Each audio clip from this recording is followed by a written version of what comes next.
반갑습니다. 네, 반갑습니다. 우리 캠퍼스 반갑습니다. 지난달에도 뵀는데, 네, 화면을 키워 주십시오. 노래하면서 다 보셨죠? 사진. 그래도 한번 다시 보고 싶지 않으세요? 네, 제가 다시 한번 보겠습니다. 지난달에 우리 8월 15일 날 2박 3일 동안 연휴였잖아요. 그때 우리 싱글 바이블 톡인데 우리가 이름을 바꿨습니다. 에버뉴 미니스트리라 그래서 에버뉴로 바꿨습니다. 에버뉴. 그래서 우리 싱글 바이블 톡이라고 부르지 마시고 에버뉴 미니스트리라고 불러주시면 감사하겠습니다. 그래서 오대산에 한번 가고 그 다음 날은 이제 해수욕장 갔습니다. 주문진 해수욕장 갔습니다. 사진 몇 장 제가 올려봤습니다. 그래서 이제 오대산의 그 월정사의 전나무 숲길이라고 있는데 가보신 분 있겠지만은 굉장히 멋있는 숲길입니다. 햇빛이 너무 좋은데 사진이 잘 나왔는데 여기 나오셨는데요. 근데 다음 날에는 이제 해수욕장도 가고 막 물놀이도 하고 그랬는데 우리 공미자 자매님이 안 보이시는 거예요. 그래서 난 물에 떠내려가신 줄 알았는데 계속 물속에 있었더라고요. 물도 되게 차가웠는데 평생 그래서 여기도 가보고 우리 너무 표정들이 좋지 않습니까? 1년 동안 이걸 기억하면서 살았으면 좋겠습니다. 작년 이맘때는 저희들이 이제 8월 말쯤에 충주에서 우리 대한민국 교회 주빌리가 있었습니다. 그때 이제 몇몇 형제들의 좋은 제안으로 큐티집을 아마 만드신 것 같아요. 근데 저도 이제 뭐 초대라 그럴까요? 부탁을 받아서 제가 이제 원했던 구절을 선택하게 돼 있는데 제가 선택했던 구절은 이거였습니다. 왜 네모가 깨졌네요.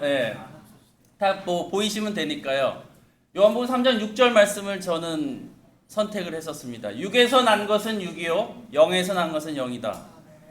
말씀이 좀 어렵습니까? 육에서는 영이 안 납니까? 영에서는 육이 나지 않나요? 네, 육에서는 영이 나지 않습니다. 또 영에서도 육이 나지 않습니다. 육과 영은 전혀 별개의 영역입니다. 육의 세계와 영의 세계는 철저하게 완전히 나누어져 있습니다. 우리가 세상적인 것을, 육적인 것을 어떻게든지 영적으로 해보겠다고 막 지지고 볶고 막 조작을 해서 영적으로 조금 만들어도 그 본질은 뭐죠? 역시 육적인 것이고 세상적인 것입니다. 육적인 게 그러면 어떻게 영적이 될 수 있을까요? 거듭 태어나야죠. 자기 육을 버리고 영의 세계로 거듭 태어나야만 합니다. 이 이야기는 밤에 찾아온 니고데모에게 예수님이 하신 말씀입니다. 오늘 그것을 좀 보도록 하겠습니다. 요한복음 2장 23절 25절 말씀을 제 컴퓨터를 보면서 제가 읽겠습니다. 예수께서 6월절에 예루살렘에 계시는 동안에 많은 사람이 그가 행하시는 표징을 보고 그 이름을 믿었다. 그러나 예수께서는 모든 사람을 알고 계시므로 그들에게 몸을 맡기지 않으셨다. 그는 사람에 대해서는 어느 누구의 증언도 필요하지 않으셨기 때문이다. 그는 사람의 마음속에 있는 것까지도 알고 계셨던 것이다. 우리가 잘 아는 6월절에 성전 정화 사건이 있었잖아요. 예수님이 다 막 이렇게 물리치신 그 사건, 그쯤에 벌어진 일입니다. 사람들이 예수님이 했던 그 기적을 보고 너무 좋았던 거예요. 평생 처음 봤던 기적이니까. 예수님을 너무나 온 마음으로 따라가고 놀랍다. 야, 저분한테 좀 신기한 게 있나 보다. 사람들은 되게 좋아했습니다. 하지만 예수님은 그들의 그 반응에 어떤 반응을 했습니까? 별로 탐탁지 않은 반응을 보였어요. 기적을 보고 믿었던 그들의 믿음은 굉장히 얄팍했습니다. 굉장히 초보적이었고 이기적인, 계산적인 믿음이었습니다. 바로 이 와중에 니고데모가 예수님을 찾아옵니다. 니고데모는 그 당시 누구였을까요? 이름난 바리새파의 선생님이셨습니다. 굉장히 이름이 있었던 것 같아요. 그리고 아시겠지만 산헤드린이라고 있었잖아요. 공의회, 종교 어떤 지도자들 모임의 회원이었어요. 의회 의원이었는데 알만큼 안 분이 밤에 예수님을 찾아옵니다. 왜 밤에 찾아왔을까요? 뭐 다들 아시겠죠. 예, 그분의 신분상, 예, 뭐 눈치를 봤다. 뭐 정확한 건 아니지만 그리고 그렇게 추측을 할 수 있습니다. 밤에 이 니고데모가 예수님께 이렇게 찾아와서 인사를 합니다. 랍비님, 우리는 선생님이 하나님께로부터 오신 분임을 알고 있습니다. 당신이 하나님으로부터 오지 않았다면 어떻게 그런 기적이 벌어질 수 있겠습니까? 라고 인사를 합니다. 니고데모의 이 얘기는 어떤 얘기였을까요? 예. 굉장히 파격적인 인사말이었어요. 그 당시에 유대 당국자들은 별로 예수님을 좋아하지 않았어요. 예수님의 저 기적은 아마도 귀신이 들여서 그랬을 거야. 사탄의 능력으로 한 거지 저 사람은 절대로 하나님의 나라로부터 하나님으로부터 본 분이 아닐 거야 라고 얘기했던 게 그 당시 이야기들이었습니다. 근데 니고데모는 그렇게 얘기하지 않았어요. 예수님한테. 선생님, 제가 보기엔 당신은 하나님으로부터 온 것 같습니다. 하지만 니고데모한테도 한계는 있었던 것 같아요. 예수님을 메시아라고 부르지는 않았었죠. 예. 선생님, 저도 선생이지만 당신한테는 좀 뭔가 특별한 것 같은데요 라고 찾아왔습니다. 그 니고데모, 여러분은 예수님을 어떻게 만나셨나요? 저기 사진 보이나요? 우리 진아가 틴 때 우리 크리스마스 파티를 갔는데 동생들이 따라왔었어요. 이 중에 어떤 분들은 태어났더니 엄마 아빠가 제자야. 네, 자기가 원하지도 않았는데 자기는 예수님을 들었어야만 했어요. 매주 일요일날 갔을 때 주일학교에서 원하던 원하지 않던 예수님 얘기를 계속 들어온 분들도 계십니다. 또 어떤 사람들은 예수님을 어떻게 만났을까요? 그 탕자의 비유 아시잖아요. 자기 삶이 진짜 나락으로 떨어졌던 분들도 계셨을지 모르겠습니다. 정말 어두웠을 때, 정말 힘들었을 때 예수님을 찾고 만나셨던 분들도 있을 것 같습니다. 어떤 분들은요, 호기심으로 뭐지? 이게 뭘까? 내가 몰랐던 세상인데, 몰랐던 그룹인데 호기심으로 예수님을 찾았는지는 모르겠습니다. 예수님을 찾아온 니고데모에게 예수님 뭐라고 그러셨냐면 이렇게 얘기를 하십니다. 요한복음 3장 3절 말씀 제가 읽겠습니다. 예수께서 그에게 말씀하셨다. 내가 진정으로 너에게 말한다. 누구든지 다시 나지 않으면 하나님 나라를 볼 수 없다. 왜 예수님은 니고데모가 질문도 하지도 않았는데 왜 하나님 나라의 얘기를 했을까요? 네. 왜 그랬을까요? 예수님은 다 알고 계셨어요. 이 알만큼 아는 이 선생이 어떤 게 궁금했는지 알만큼 아셨어요. 예수님은 다 알고 계셨습니다. 하지만 니고데모는 많은 이야기를 예수님과 나누고 싶어 했는지도 모르겠습니다. 예수님, 진리가 뭔가요? 사랑이 뭐죠? 하늘나라는 어떤 건가요? 예수님은 그런 모든 미사여구를 다 옆으로 치우고 단도직입적으로 얘기합니다. 너가 다시 나지 않으면, 거듭 태어나지 않으면 하나님 나라를 볼 수 없다. 니고데모이 이 말씀을 이해했을까요? 잘 이해하지 못했던 것 같아요. 아주 원시적이고 초보적인 대답을 합니다. 예수님, 제가 엄마 뱃속에 다시 들어가야 됩니까? 다시 태어나려면? 네. 예수님이 실질적인 얘기를 하세요. 구체적으로 설명을 합니다. 3장 5절 말씀입니다. 내가 진정으로 너에게 말한다. 누구든지 물과 성령으로 나지 않으면 하나님 나라에 들어갈 수 없다. 물과 성령으로 거듭 태어나지 않으면 하나님 나라에 들어갈 수가 없다. 여러분, 이 말씀이 어렵습니까? 어렵나요? 여러분들 이걸 직접 체험하시지 않았나요? 네. 어떤 구절이 떠오르지 않으십니까? 네. 우리가 너무나 잘 아는 구절이 떠오르지 않습니까? 사도행전 2장 38절. 한번 같이 읽어볼까요? 너무나 잘 아는 구절인데 또 읽어볼게요. 시작. 베드로가 대답하였다. 회개하십시오. 그리고 여러분 각 사람은 예수 그리스도의 이름으로 세례를 받고 죄 용서를 받으십시오. 그리하면 성령을 선물로 받을 것입니다. 베드로의 첫 설교였습니다. 수천 명 정도 됐겠죠. 많은 사람들 앞에서 베드로는 이 메시지를 강력하게 전했습니다. 베드로의 독특한 가르침이었습니까? 이것은 예수님의 가르침이었습니다. 다 배웠던 가르침이었습니다. 마가복음 말씀 읽겠습니다. 16장 15절 16절 같이 읽겠습니다. 한 번 더 시작. 예수께서 그들에게 말씀하셨다. 너희는 온 세상에 나가서 만민에게 복음을 전파하여라. 믿고 세례를 받는 사람은 구원을 얻을 것이요 믿지 않는 사람은 정죄를 받을 것이다. 예수님이 돌아가시고 부활하신 다음에 하늘나라에 가시기 전에 제자들한테 마지막으로 하신 그때의 이야기입니다.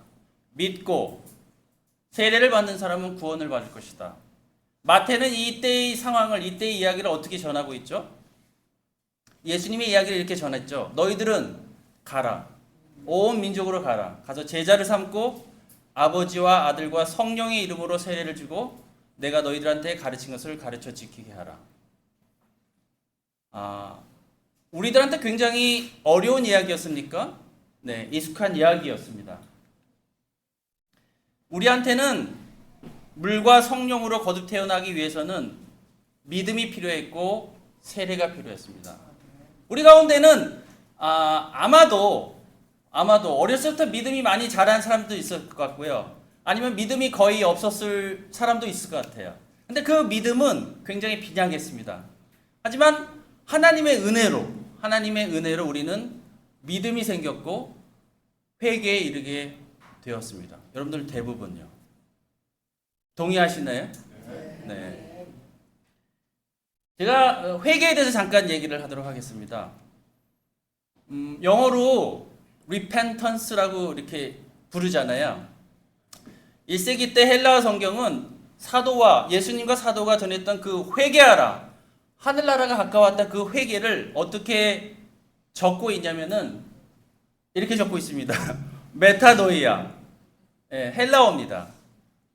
이 메타노이아라는 단어는 변환을 얘기합니다. 마음의 변화, 방향의 전환을 이야기합니다. 근데 4세기 때 이 헬라어를 번역하는 과정에서 히에로니무스라는 사람 혹시 들어보셨습니까? 영어 이름이 제롬이랍니다. 제롬은 들어보셨나요?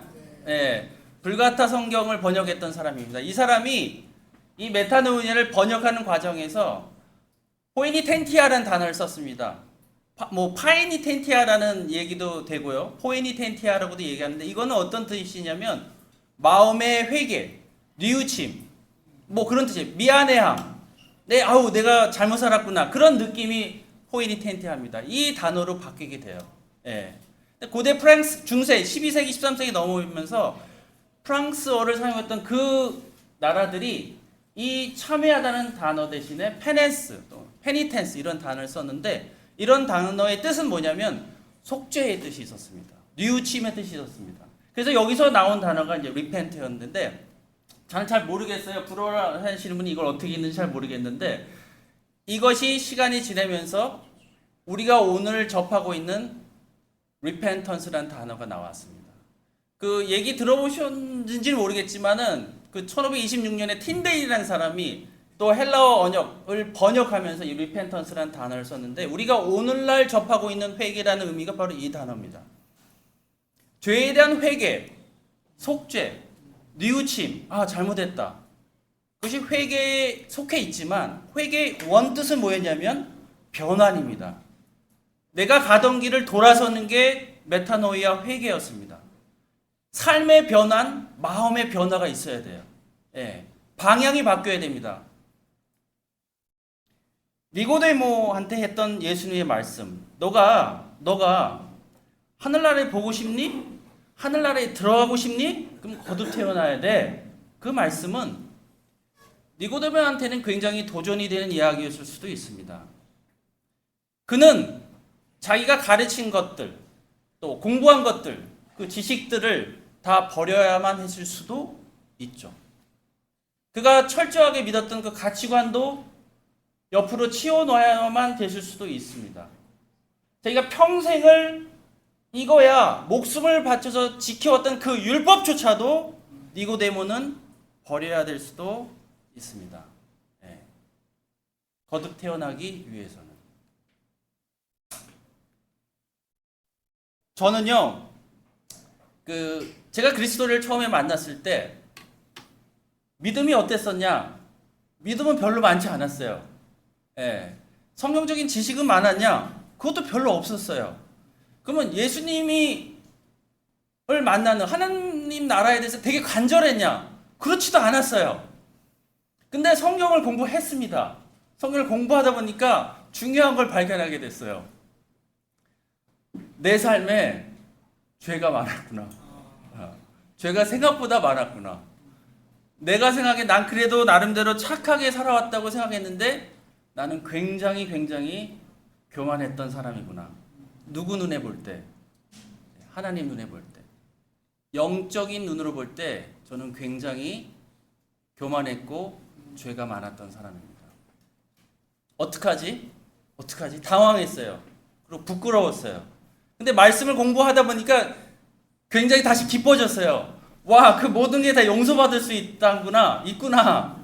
내가 다시 새로운 세계, 새로운 삶을 살 수 있구나. 너무너무 감사했어요. 그때 제가 깨달은 것은 그리스도의 사랑이었습니다. 저를 믿게끔 할 수 있었던 것, 저를 회개로 인도했던 것은 그리스도의 사랑이었습니다. 너무나 유명한 구절입니다. 야구장에 가면 다 붙어있다고 그러는데 옛날에는 미국 야구장 가면 있었던, 한번 같이 읽어보겠습니다. 요한복음 3장 16절 말씀. 하나님께서 세상을 이처럼 사랑하셔서 외아들을 주셨으니 이는 그를 믿는 사람마다 멸망하지 않고 영생을 얻게 하려는 것이다. 결국 저의 삶을 바꿀 수 있었던 것, 제가 회개로 갈 수 있는 그 길을 열어준 것은 저의 부족한 믿음에도 불구하고 예수 그리스도의 사랑을 보았기 때문입니다. 그 사랑 때문에 저는 회개를 할 수 있었던 것 같아요. 그렇지만 우리가 지금 알아야 될 것은 뭘까? 제가 여기 굴착기 사진하고 그 현미경입니까? 돋보기입니까? 돋보기로 이렇게 뭘 확대해서 보는 사진 2장을 여기 올려놨습니다. 우리가 우리 죄를 볼 때 막 굴착기가 땅을 파듯이 막 파헤칠 필요까지는 없겠죠. 그리고 내 안에 뭔 죄가 있나 이렇게 막 현미경을 보듯이 자세하게 막 파헤치듯이 볼 필요는 없습니다. 어떤 분은 그렇게 하고 싶으면 하셔도 돼요. 우리가 해야 될 건 뭐냐면 죄를 정확히 알아야 합니다. 죄를 뒤집어 엎어갖고 막 내가 어떤 사람이 그런 걸 보느니 보다는 더 중요한 것은 내가 내 죄를 정확히 알고 있는가? 죄가 뭔지 알고 있는가? 그 죄 때문에 내가 어떤 삶을 살았는지 내가 알고 있는가? 그 죄를 어떻게 용서받고 어떻게 회개했는지를 나는 알고 있는가? 우리는 죄를 정확하게 알아야 합니다. 죄를 정확하게 알았을 때 하나님의 사랑, 예수님의 사랑을 우리는 정확하게 더 깊이 느낄 수가 있습니다. 동의하시나요? 네. 제가 오늘 그 레슨의 제목을 뭐라고 줬냐면은 우리는 거듭 태어난 자입니다라고 정했습니다. 여러분 거듭 태어난 분들이시죠? 네. 그래, 나는 거듭 태어났어. 그런 정의나 개념이 중요한 것이 아니라 앞으로 거듭 태어난 자로서, 빛된 자로서 나는 어떠한 삶을 살아야 되는가? 그것이 우리가 지금 해야 될 질문이 아닌가? 저는 그런 생각이 들었습니다. 우리는 어떻게 살아야 될까요? 영준이 형님. 잘 살아야 됩니까? 어제 잘못 사셨어요? 우리 캠퍼스가 대답해 주시죠.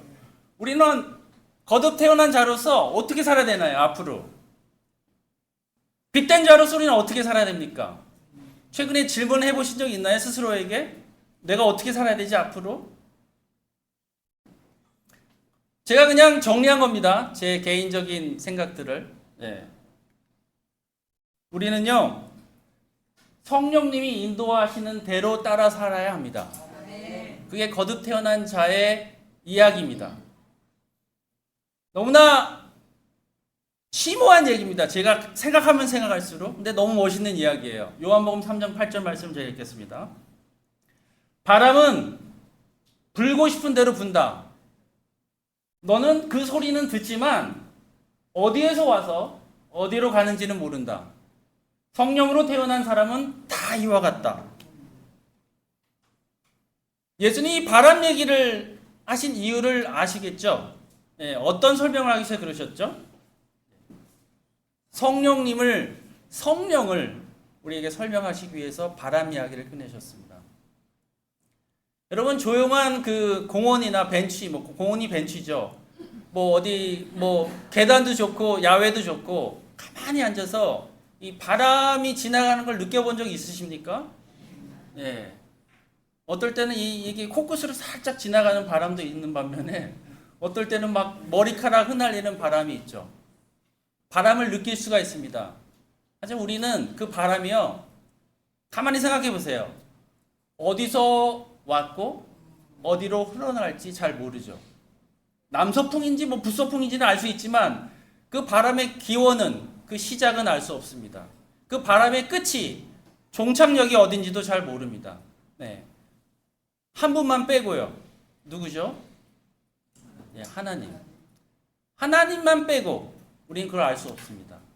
하나님은 그 바람을 다 컨트롤하십니다. 우리의 삶은, 성령으로 난 자의 삶은 그 바람대로 사는 거예요.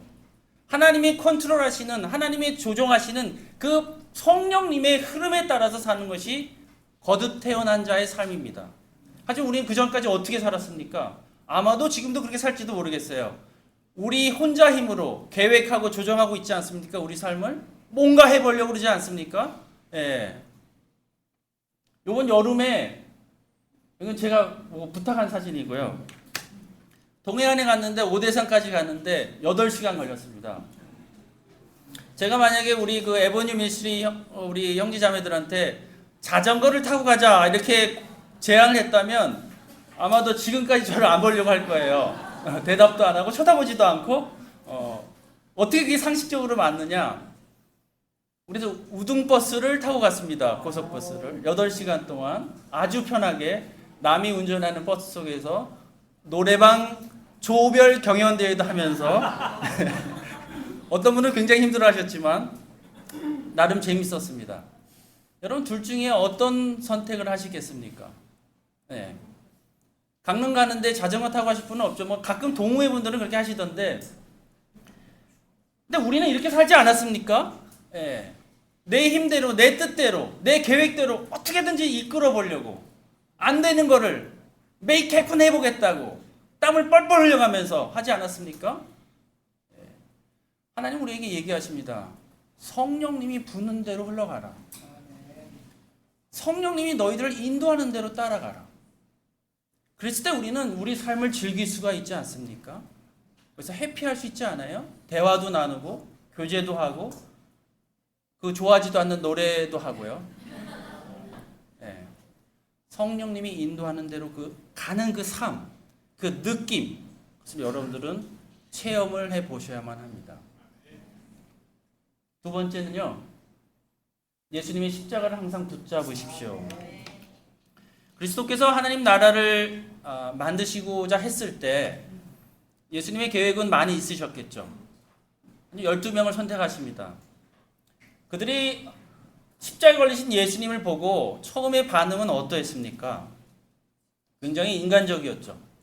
예, 도망갔습니다.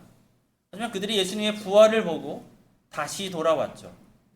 그들도, 자기 자신도 예수님처럼 살려고 노력했고 기꺼이 십자가에 진 것을 마다하지 않았습니다.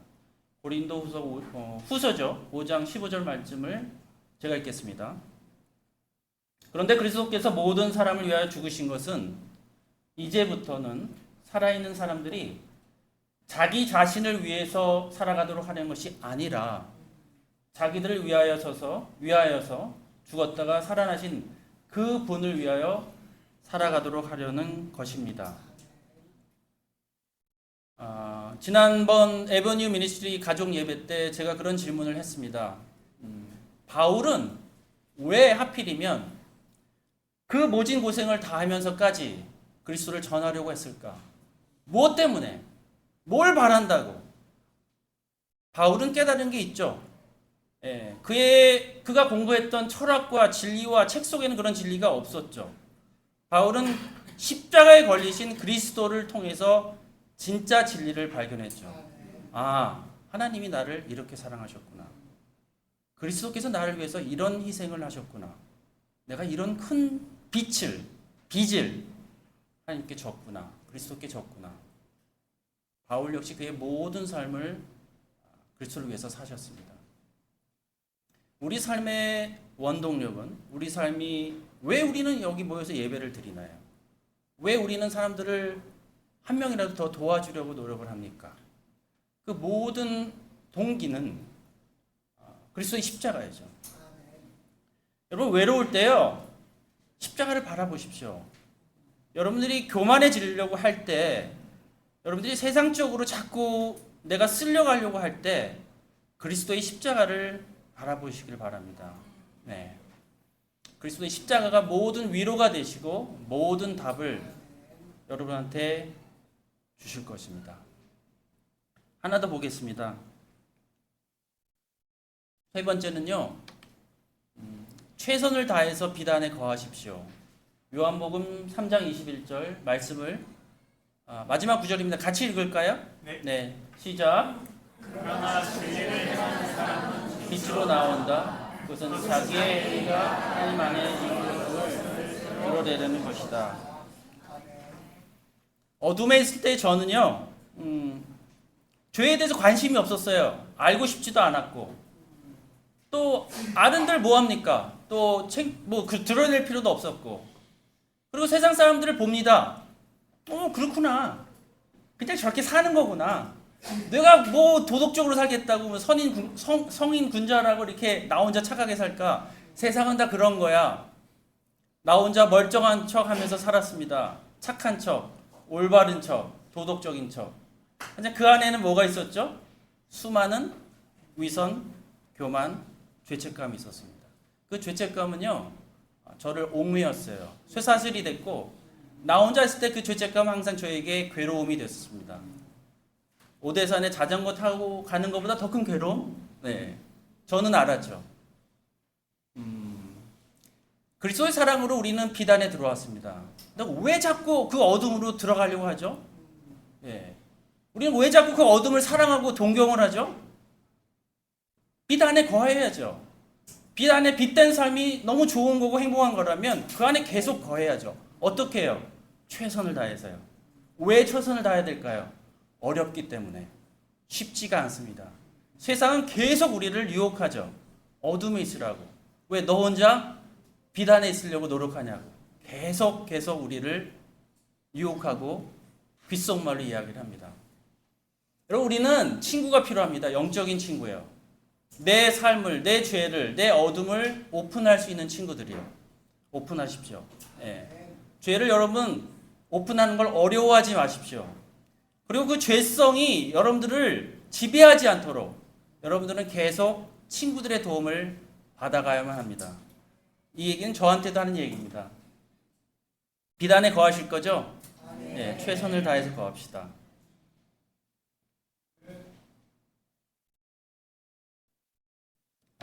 제가 지난 몇 년 동안 저에게 또 우리 교회에게 하나님이 무슨 이야기를 할까 생각해 보았습니다. 하나님 우리에게, 우리 교회에게 계속 무슨 얘기를 하고 계시나를 질문을 해봤습니다. 하나님은 그런 얘기를 하고 계신 것 같아요. 거듭 태어나라. 계속 거듭 태어나라. 출산의 고통은 크죠. 엄청 힘들어 하시죠, 어머님들이. 하지만 아이를 낳고 나서 되게 기뻐합니다. 그 고통은 순식간에 다 사라집니다. 거듭 태어나면 어렵습니다. 되게 힘듭니다. 하지만 우리가 거듭 태어나고 새로운 단계로 올라갔을 때 그 기쁨은 클 겁니다. 갓난 아이를 엄마 아빠가 안고 있고요. 주변 사람들이 바라봅니다. 예. 다 얘기를 하죠. 뭐라고 얘기합니까? 야, 애기 너무 귀엽다. 아이고, 잘생겼네. 뭐 엄마를 닮았는지 아빠를 닮았는지 너무너무 잘생겼네. 다들 축하를 해주지 않습니까? 그러면서 속으로는 하는 얘기들이 있습니다. 무슨 얘기를 할까요? 주변에 특히 그 할머니 할아버지들께서 그 손주 손녀를 보면서 속으로 하는 얘기. 아이고, 잘 커야 될 텐데. 잘 커야 될 텐데. 겉으로는 얘기 못하고 얘들이 잘 키울까 얘를? 그런 걱정들. 우린 잘 크고 있습니까? 네. 여러분들은 우리는 잘 성장하고 있나요? 제가 생각하기에는 우리는 잘 크고 있는 것 같습니다. 네. 우리 여러분들 뭐 제 교만한 죄성 때문에 그런지 모르지만 우리는 잘 크고 있는 것 같습니다. 더 잘 커야죠. 더 성숙하게 튼튼하게 커야죠. 겨울 그 산에는요, 겨울 산길은 그렇게 어둡지가 않습니다. 왠지 아십니까? 나뭇잎이 없거든요. 그래서 달빛이 좀만 나오면은 그냥 걸어갈 수가 있어요. 근데 여름이 시작할 무렵에 제가 이제 산에 뭐 밤에 좀 가니까 그날따라 좀 어두운 거예요. 그래서 제가 랜턴을 켜고 내려오는데 앞에 뱀이 지나가는 거예요. 그런데 이거 뱀은 아니에요. 이게 저도 그 사건 이후로 저게 뱀인 줄 알고 여러 번 놀랐습니다. 랜턴을 켰는데 제 앞에 뱀이 지나가는 거예요. 근데 그때부터 몇 주 있다가 그때 그 생태학습, 야간의 생태학습 요즘 유행인가 봐요. 그 애들, 저학년 애들 데리고 선생님들 왔는데 선생님이 그러더라고. 이거 까치살모사라고. 까치살모사가 내가 그 이후로 몇 번 찾아봤는데 굉장히 독성이 강한, 뭐 정확한 건 아니지만 7발 가다 죽는다는 그 까치살모사라고. 네. 그래서 어느 날은 또 한두 달 전에는 또 이렇게 내려오는데 또 한 마리가 지나가더라고요. 그 길을. 새끼인데 이번에는. 여러분, 불빛을 따라가십시오. 예. 성령님이 비추는 불빛을 따라가십시오. 그 달빛이 멋있다고 밤에 그 발이 삐끗할 수도 있는데 멋부리다가 그 어둠 속에 막 자기 혼자 이렇게 가지 마십시오. 그러다 뱀을 만날 수도 있습니다. 랜턴을 켜는 건 어렵지 않지 않습니까? 손목만 까딱하면은 불빛이 저렇게 들어오지 않습니까? 재밌는 건요, 별의별 게 다 보입니다. 예, 개구리부터 시작해서